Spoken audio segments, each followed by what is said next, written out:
Please video like and subscribe this channel. I never planned to meet a war hero while holding a plasma wrench. On the Frontier Repair Station K-47, most of my days were predictable, patching hull fractures, recalibrating outdated mining rigs, and occasionally salvaging damaged combat equipment from patrol fleets that passed through the outer sectors. It wasn't glamorous work, but it paid enough to keep the oxygen filters running and the station cafeteria stocked with something that vaguely resembled food. That morning started like any other until the military cruiser Vanguard Crest docked without prior notice. The entire hangar came alive with urgency. Officers in sleek tactical uniforms hurried across the platforms while cargo drones unloaded sealed equipment crates marked with the insignia of the Talren Defense Command. That alone was unusual. Talren forces rarely traveled this far from their core systems. Then I saw her. Commander Aris Vallon stepped off the cruiser surrounded by a small escort unit, her presence commanding attention even among heavily armed soldiers. The Talren species were taller than humans, their skin carrying a faint metallic sheen, and their eyes glowing faint amber when exposed to bright light. But what truly distinguished her was the armor, battle-worn, dark alloy plating etched with dozens of ceremonial marks that represented victories in conflicts across half the quadrant. Every technician in the hangar instinctively stepped aside. Except me. I was standing next to Repair Bay 3, holding a diagnostic tablet, trying to figure out why docking clamp 17 refused to recalibrate. I looked up only when her shadow crossed my console. "You," she said, her voice firm but calm.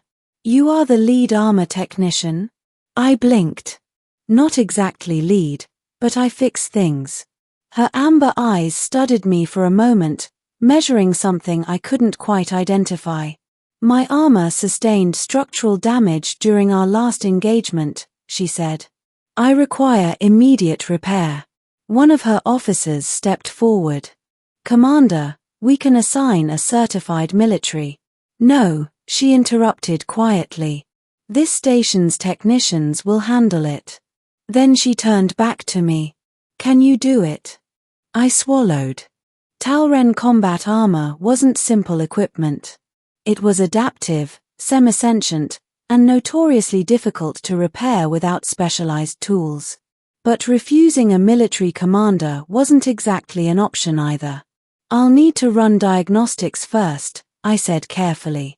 She nodded once. "Then begin." The armor was even more complex up close. In the private repair bay, Commander Aris removed the upper plating sections with the assistance of 2 attendants, revealing the internal framework, an intricate network of reactive fibers, microreactors, and neural response circuitry designed to sync directly with the wearer's nervous system.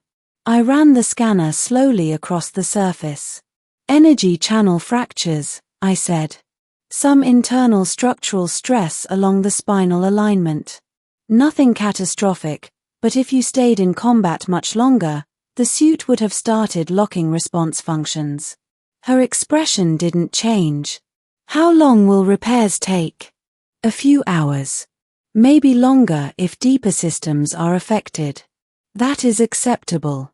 She remained in the room while I worked, which was unusual. Most officers preferred waiting elsewhere, but she stood near the observation panel, silent, watching every movement with the calm patience of someone accustomed to long campaigns.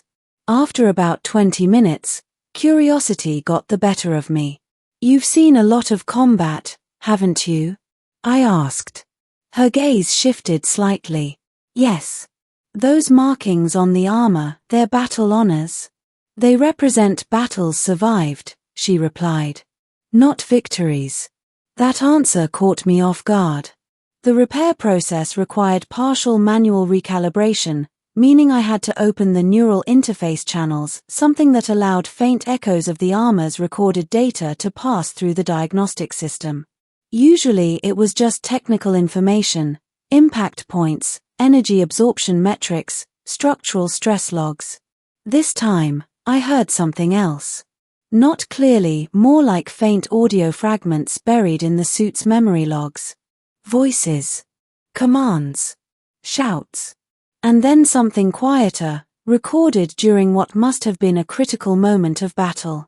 A voice, unmistakably hers, speaking softly. "Hold the line. Even if I fall, they must live." I paused, surprised. Armor recordings occasionally captured battlefield communication, but personal statements like that were rarely archived intentionally. "You protect civilians often?" I asked, trying to sound casual. "It is part of my duty." There was a pause. "And my choice," she added. Hours passed as I replaced damaged conduits and rebalanced the reactive fiber systems. The work demanded intense focus, but the occasional fragments from the armor logs continued to surface: orders to retreating soldiers, calls for medical evacuation, instructions prioritizing civilian extraction over tactical advantage. It painted a picture very different from the intimidating reputation I had heard about Talren commanders. Finally, while recalibrating the suit's central synchronization node, a final recording surfaced, one that was never meant to be stored. Her voice again, but quieter than before. "If this fails, tell them I tried to bring everyone home." I froze. I hadn't expected to hear something so personal. It wasn't a declaration of conquest or glory. It was fear, controlled, disciplined, but unmistakably human in its emotion. Behind me, I sensed movement. "You heard something," she said. It wasn't a question. I turned slowly. Some residual log fragments came through the diagnostics. I didn't mean to access anything personal. She studied me for a long moment. "What did you hear?" I hesitated, unsure whether honesty was wise. But something in her expression, calm, direct, made it difficult to lie. "You said you wanted everyone to come home." Silence filled the repair bay. Then, unexpectedly, she let out a slow breath. "Most soldiers think commanders seek victory above all else. But victory without survivors is meaningless." We worked in quieter conversation after that. She spoke occasionally about long patrols across unstable sectors, about the difficulty of commanding troops who trusted her with their lives, and about the constant balance between tactical success and moral responsibility. None of it sounded like the triumphant war stories often broadcast across military channels. When I finally sealed the last armor panel into place, the suit hummed softly as its systems reactivated. "Synchronization stable," I said. "You're fully operational again." She flexed her hands, testing the suit's response. The reactive plating adjusted smoothly, glowing faintly as the internal systems aligned.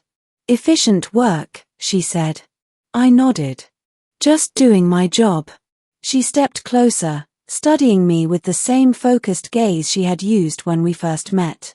"You listened carefully," she said. "Not only to the equipment." I wasn't sure how to respond to that. Later that day, as the cruiser prepared for departure, I assumed that would be the end of the encounter. Military vessels rarely returned to minor repair stations once their immediate needs were met. But just before the final boarding call, an officer arrived at my workstation. "The commander requests your presence on the main platform." That was unexpected. When I arrived, Aris Valin stood near the docking ramp, helmet under one arm. Several officers stood nearby, watching quietly. "I reviewed your repair logs," she said. "Your work exceeds standard station-level capability." "Thank you," I replied cautiously. "Our fleet travels through high-conflict zones," she continued. "We require technicians who understand not only machinery, but the realities of those who wear it." I realized what she was suggesting before she finished the sentence. "I'm offering you a contract assignment," she said. "Temporary technical officer attached to my command unit." I blinked. "You want me on a frontline cruiser?" "Yes." "That's not exactly what I signed up for when I became a repair tech." A faint, almost amused expression crossed her face. "Few who shape history begin by signing up for it," I spent the next hour debating the decision. Life on Station K-47 was safe, predictable, and quiet. Joining a combat vessel meant danger, long deployments, and uncertainty. But it also meant purpose, using my skills where they mattered most. When I finally returned to the docking platform, the cruiser's engines were already warming. "I'll take the contract," I said. She nodded once, as though she had expected the answer. The months that followed changed everything. Serving aboard the Vanguard Crest, I repaired armor damaged in real battles, reinforced emergency shielding systems, and occasionally assisted medical crews when structural injuries overlapped with equipment failures. I saw firsthand how Commander Aris led never from the rear, always present where the fighting was heaviest, ensuring evacuation routes were secured before advancing.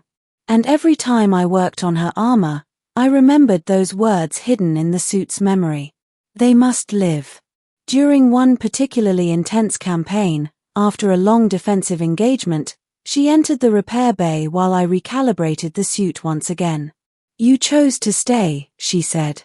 "Seems like someone has to keep your armor functioning." She watched me for a moment, then spoke quietly. "The words you heard that day, they were not meant for anyone. I know. Yet you did not repeat them. You did not treat them as weakness." I shrugged lightly. Wanting people to survive doesn't sound like weakness to me. For the first time since I had met her, she smiled openly. "That," she said, "is why I asked you to join us."